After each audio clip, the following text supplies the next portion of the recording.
టాలీవుడ్ బాలీవుడ్ అనే తేడా లేదు. ఇప్పుడు ఇండియా మొత్తం మారుమోగుతున్న ఒకే ఒక పేరు దురంధర్ 2.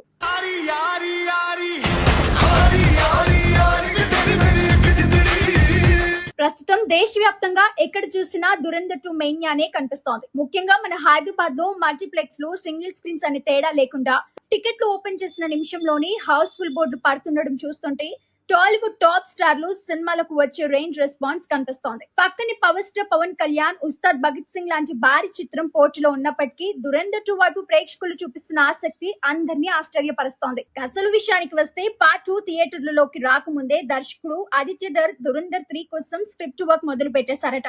రెండో భాగంలో వచ్చే ట్విస్టులు, ఎండింగ్ పాయింట్ మూడో భాగానికి అదిరిపోయి లీడిస్తుందని సమాచారం. దీనికి తోడు సోషల్ మీడియాలో ఈ సినిమా 2,000 కోట్ల వసూలు సాధిస్తుందని గట్టిగా చర్చ జరుగుతోంది. ఒకవేళ మొదటి రోజు పాజిటివ్ టాక్ వస్తే మాత్రం ఇండియన్ సినిమా హిస్టరీలో దురంధర్ 2 సరికొత్త రికార్డులను సృష్టించడం ఖాయం.